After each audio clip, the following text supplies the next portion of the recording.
Hello YouTube. Today I'll be doing a Manheim Market Report on a 2022 Honda Civic Hatchback Sport. This is the new design that from Honda, and I like to do this vehicle because this is one of the vehicles that's not mass produced. So there's a lot available. Well, it is still a shortage, but as far as uh, vehicles that pretty much, I would say, a big population of the Americans would buy this vehicle. And I like to kind of give a breakdown on this vehicle so you can kind of see what the depreciation would be or this vehicle if you were to purchase it. Sticker price, I think it varies on these vehicles. I've seen some will go from 24, 26, and I think that's the sedan version, and maybe on the hatchback version, I think they're much higher now. And I know Honda raised the sticker price on these recently in the past couple years. So I know they gone up. I think last time I checked was 28,000, and there is a touring package which you get the top of the line. I think going up for in the 30s now. So based on MMR on this Honda Civic, it is a 21,600 and an average odometer of 21,616, an average condition of 3.9.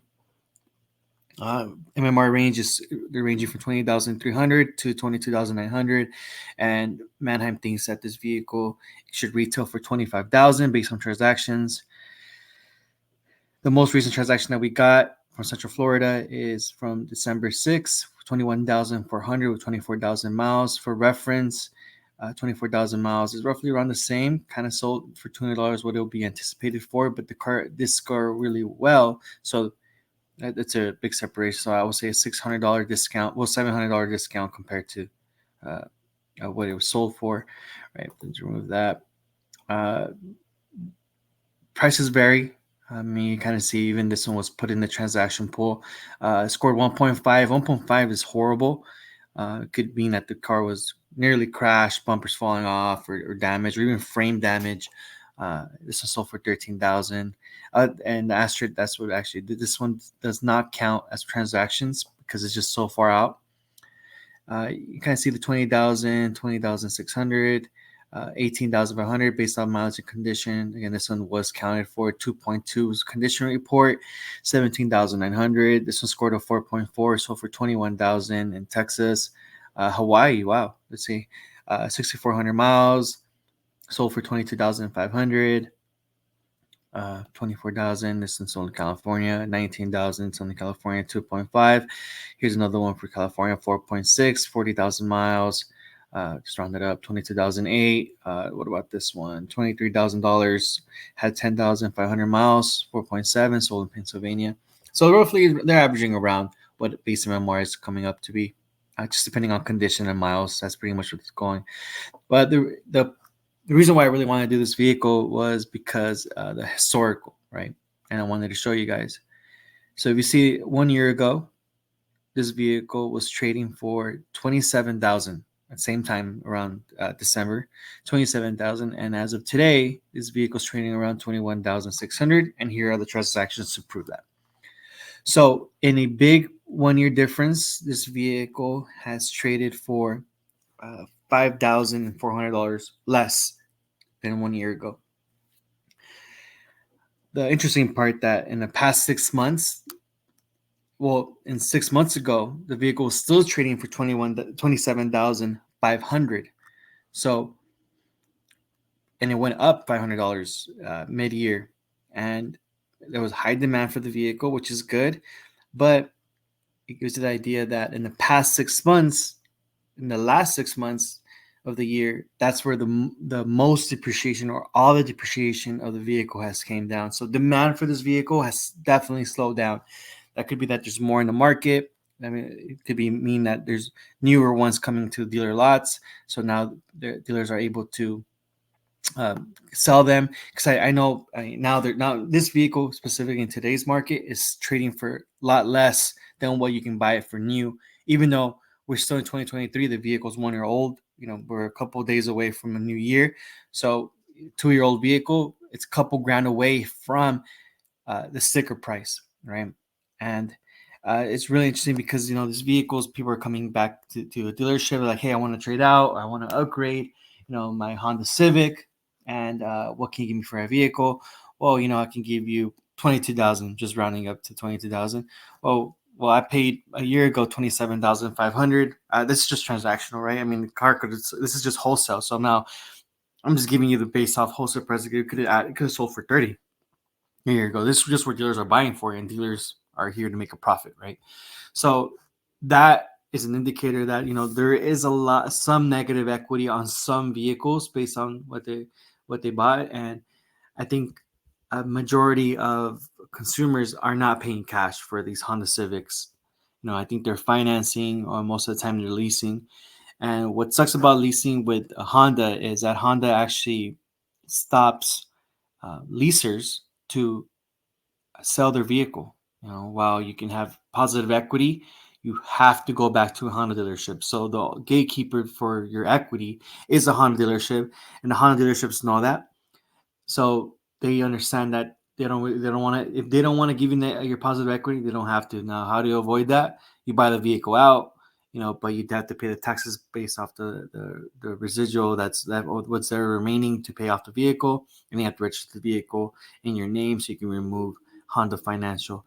And that's one thing that upsets me about Honda.